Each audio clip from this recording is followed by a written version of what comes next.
Bonsoir à toutes et à tous, il est 22 h, bienvenue dans cette nouvelle édition à la une de l'actualité de ce soir.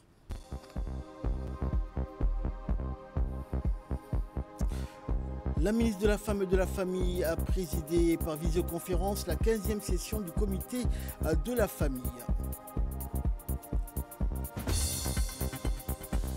Et les États-Unis ont encore une fois fait échouer par leur veto un projet de résolution onusienne appelant à un cessez-le-feu dans la bande de Gaza. Voilà pour les titres, bonsoir à tous. Djibouti-Ville s'est réveillé ce vendredi sous un ciel lourd traversé par des averses intenses qui ont rapidement bouleversé le quotidien des habitants. Dans plusieurs artères de la capitale, les eaux de pluie ont envahi les rues, ralentissant la circulation et compliquant l'accès au commerce. Les automobilistes contraints de manœuvrer avec prudence se sont retrouvés bloqués dans des chaussées transformées en mares improvisées. Et face à la situation, les services de la protection civile et les autorités locales se sont mobilisés. Des pompes d'évacuation ont été déployées tandis que des équipes techniques s'activaient à dégager les rigoles obstruées pour limiter les débordements. La cellule de crise réunie dès les premières heures de la matinée appelle la population à la vigilance. Les prévisions annonçant la poursuite d'averses sporadiques dans les prochains jours. Et pour les familles vivant dans les zones les plus vulnérables, ces pluies, pourtant porteuses d'espoir après de longs mois de sécheresse, ravivent aussi l'inquiétude des inondations. Elles rappellent surtout avec force l'urgence d'adapter l'aménagement urbain aux réalités climatiques actuelles.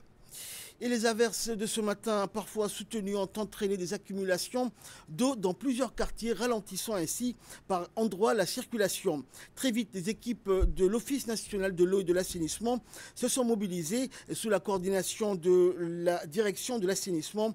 Elles sont intervenues sur le terrain avec camions, pompes et matériel spécialisé afin de faciliter l'évacuation des eaux et d'améliorer le drainage dans les zones les plus touchées. La situation s'est progressivement stabilisée dans plusieurs artères de la ville, même si l'on nous annonce il y a quelques instants que l'oued d'Ambouli était en crue et que la circulation avait été déviée vers la Palmeraie. Les travaux de suivi se poursuivent dans les secteurs les plus touchés de la commune de Razdika et Boulaos afin d'assurer un retour complet à la normale.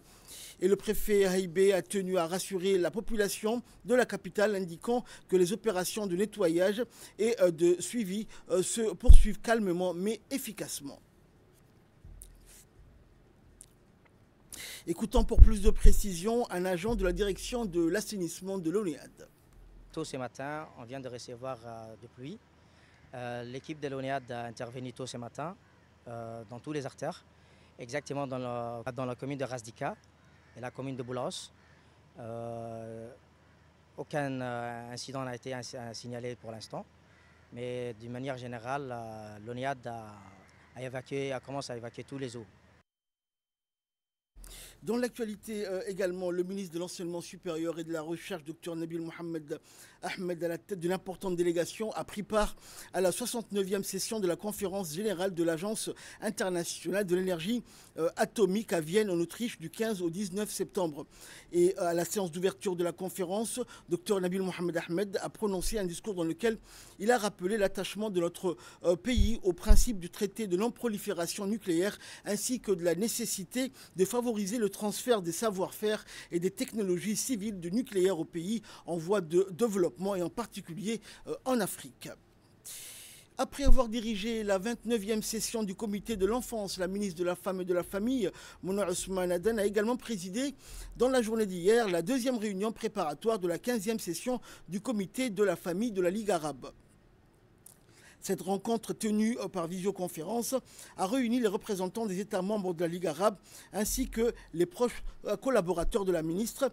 Les échanges ont porté sur les politiques régionales et les stratégies communes visant à renforcer la protection et la promotion de la famille dans l'espace arabe. La ministre a rappelé les avancées réalisées par la République de Djibouti dans ce domaine grâce à l'adoption de lois et de programmes en faveur de la cohésion familiale, de l'autonomisation des femmes et de la protection protection des enfants. Elle a souligné l'importance de la coopération régionale pour répondre aux défis sociaux et promouvoir des familles résilientes et épanouies. Et dans son intervention prononcée lors de cette session, la ministre Mona Ousmane a souligné l'importance de ce comité en tant que cadre privilégié de concertation et d'échange entre les États membres visant à promouvoir des politiques familiales adaptées aux réalités actuelles. La ministre a rappelé que Djibouti s'est doté d'une stratégie nationale de développement familial, laquelle constitue un instrument essentiel pour accompagner l'évolution de la société et répondre aux nouveaux défis sociaux et économiques.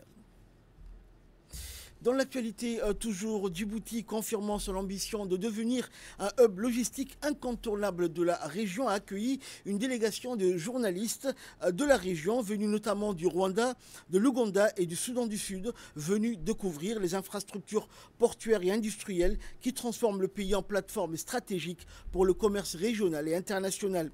Au carrefour entre la mer Rouge et l'océan Indien, la République a déployé des infrastructures portuaires et industrielles de pointe capables d'accueillir les plus grands navires du monde et de répondre aux besoins logistiques, consolidant ainsi son rôle de carrefour stratégique pour l'Afrique de l'Est.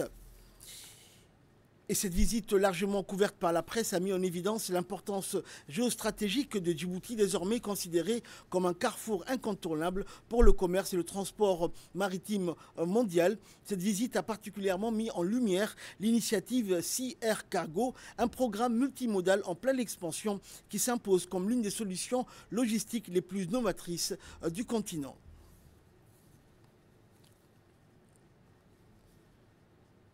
Plusieurs endroits. Un pays qui se trouve dans une position que je dirais stratégique, entre un point qui est un carrefour entre l'Asie, l'Afrique et l'Europe. Donc c'est très intéressant de voir un pays qui non seulement ne vise pas son propre développement, mais qui pense également aux pays africains, aux pays voisins. Alors de cela, je peux dire que ce que nous avons constaté, moi personnellement, c'est que ce que est en train de faire le Djibouti aujourd'hui avec tous ces projets de développement qu'il compte faire non seulement en Djibouti comme pays seul, mais en synergie, en collaboration, en coopération avec les autres pays africains. Et dans l'actualité, toujours un an après le lancement officiel des travaux d'élargissement à 2x2 voies de la route nationale 1 entre PK13 et Arta, sur une distance totale de 21,8 km exactement, une étape importante sera franchie ce dimanche 21 septembre. En effet, les 14 premiers kilomètres achevés seront ouverts à la circulation des automobilistes. Selon l'ADR, l'agence djiboutienne des routes, le trafic sera désormais basculé sur ce tronçon nouvellement réalisé dans le cadre du projet du corridor économique régional de Djibouti. Le projet PECERD a pour objectif d'améliorer la fluidité de la circulation, de renforcer la sécurité routière et le confort, tout en consolidant la résilience des infrastructures afin d'assurer la pérennité des investissements engagés. L'ADR appelle l'ensemble des conducteurs automobilistes, notamment des poids lourds, à respecter strictement les règles de circulation et les limitations de vitesse afin de garantir la sécurité et la fluidité du trafic. Nous restons donc dans le domaine routier et dans le dossier de cette édition, nous allons traiter d'un tricycle, d'un véhicule pas comme les autres et qui relance l'économie auprès de jeunes djiboutiens, notamment de la commune de Balbala. Regardez, c'est un document de la rédaction.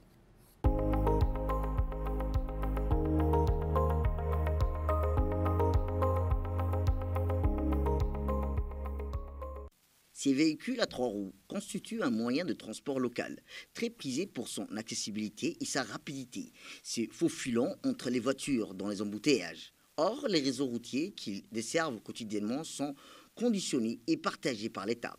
Ils envahissent les rues de la commune de Balbala et mènent une lutte acharnée contre les minibus pour le contrôle du transport.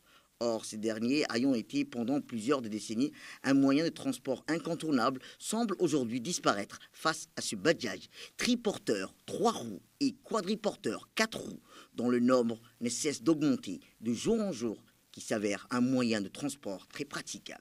Il est strictement interdit pour un badjadj de se rendre à Djibouti-Ville et d'opérer dans les zones limitées de Balbala, de peur contre les grands véhicules des autoroutes.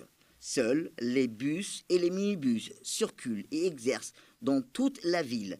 Les principaux départs et terminaux des badjadj définis par l'État comprennent la place Cheikh Moussa, place Hayablé, PK12, PK13, place Holhol et le terminal de transfert de Fan City. Quant aux minibus, ils sont en voie d'extinction car leur importation a été prohibée et les peu restants qui circulent sont vieillissants et non entretenus. Les habitants de Balbala, sauf qu'ils sont contraints de détester être servis par ces véhicules en raison de leur confort rudimentaire et pour leurs conditions de sécurité déplorables. Les routes de Balbala conviennent aux badjadj. L'infrastructure routière est exceptionnelle. Même en cas de pluie et d'inondation, les badjadj répondent présents et rendent service à leur clientèle de Balbala. Un nombre élevé d'artères circulant à Balbala ou en revêtement de mauvais état et pourtant les trois roues roulent zigzagant dangereusement entre les minibus et les trottoirs étroits non continus. À Balbala, beaucoup de quartiers nouvellement apparus ne sont pas desservis par les minibus, les considérant comme non rentables et sont les badjadj qui assurent le transport de ces zones les plus reculées. Normalement, ces tricycles peuvent transporter jusqu'à 3 personnes, des corpulences normales, en plus du conducteur. Et pour monter à 4 ou à 5, les passagers se serrent bien volontiers entre eux. Le siège avant est destiné au conducteur et un banc disposé à l'arrière permettant d'accueillir les voyageurs. Parfois, un passager trouve de la place sur le siège du conducteur. Les versions plus modernes des badjadj, appelées aussi tuk-tuk, ont jusqu'à 2 banquettes arrière et même une mallette arrière. Les côtés sont ouverts et le toit est bien refermé par un tissu ou par un toit incorporé à la carrosserie. Les voyageurs sont ainsi protégés de la chaleur, du soleil et de la pluie. Il faut souligner que conduire un badjadj nécessite l'obtention d'un permis B de voiture classique. Or, le secteur du badjadj est un domaine administré et suivi par le ministère de l'Intérieur. Le prix du transport des badjadj est déterminé par une réglementation spécifique codifiée par l'État. C'est pourquoi un chauffeur de badjadj ne se contente pas seulement d'attendre les clients et de les conduire dans un point à un autre. Il veut travailler de façon rentable. Il a tout intérêt à établir une stratégie de prise en charge.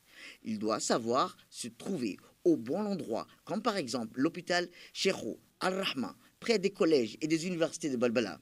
Un bon moment. Les chiffres relatifs aux revenus journaliers d'un chauffeur de badjadj varient entre 2 000 et 5 000 francs.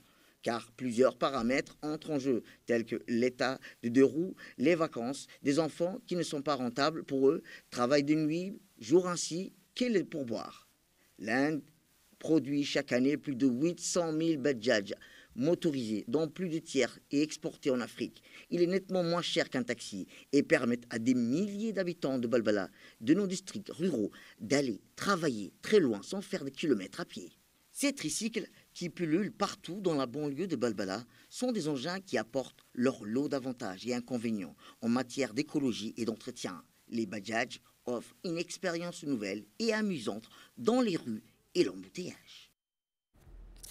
Dans l'actualité nationale, toujours dans le cadre de son projet de préservation et de sauvegarde de l'aire marine protégée de Ras Ali Sable Blanc, le conseil régional de Tadjoura a organisé cette semaine une rencontre entre un consultant international et les pêcheurs de la Ville Blanche. Objectif, expliquer et partager l'importance de protéger le récif corallien face aux menaces humaines. Le projet prévoit la mise en place de mini-parcs marins balisés et protégés où la biodiversité pourra se régénérer et les activités comme la plongée seront uniquement autorisées avec un éco-garde tandis que la pêche, le jet ski, le kitesurf ou encore le mouillage y seront interdits. Ces mesures permettront de sauvegarder la beauté et la richesse des fonds marins de Tadjoura tout en valorisant les ressources locales dans une approche durable et inclusive. Les pêcheurs de la communauté locale sont au cœur de cette initiative car la protection de notre mer est une responsabilité collective.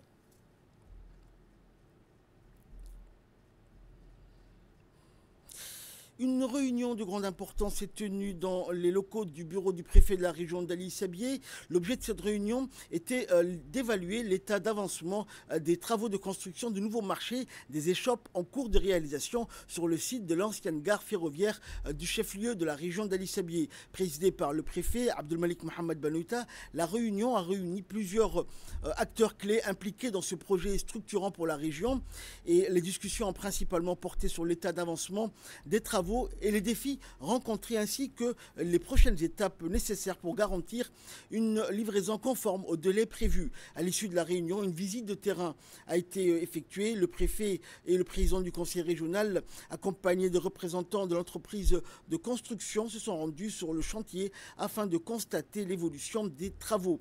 Cette visite a permis de mieux apprécier l'avancée des travaux et de renforcer la coordination entre les différents intervenants. Il est important de rappeler que ce projet de galerie marchande est financé par la MOC allemande et mise en œuvre par l'autorité intergouvernementale pour le développement, l'IGAD.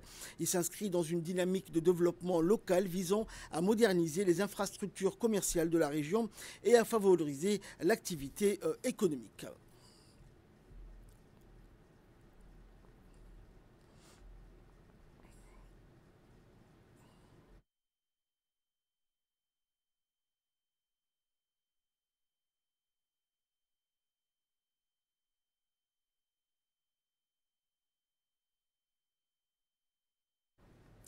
En nouvelle régionale, les États-Unis et l'Union africaine ont réaffirmé leur engagement à renforcer leur partenariat dans divers domaines dans le but de bâtir une Afrique stable et prospère. Cette déclaration a été faite lors d'un point de presse conjoint par le président de la Commission de l'Union africaine, Mahmoud Ali Youssouf, et le conseiller principal américain pour les affaires africaines, Massad Boulos, à l'issue de leur rencontre au siège de l'Union africaine. Mahmoud Ali Youssouf a qualifié la rencontre de fructueuse, notant qu'elle avait porté sur des questions de paix et de sécurité, d'investissement, de commerce et autres domaines. Le président de la Commission de l'Union africaine a souligné l'importance d'une coopération étroite avec les États-Unis afin de renforcer le commerce à travers l'accord de libre-échange continental africain.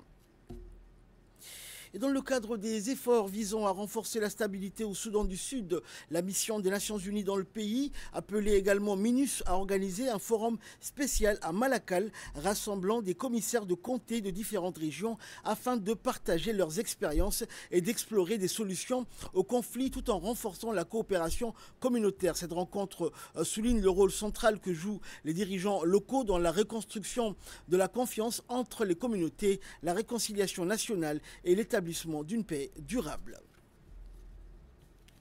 En nouvelles du monde à présent, le Conseil de coopération du Golfe adopte de nouvelles mesures de défense communes et réaffirme son soutien au Qatar après l'attaque israélienne.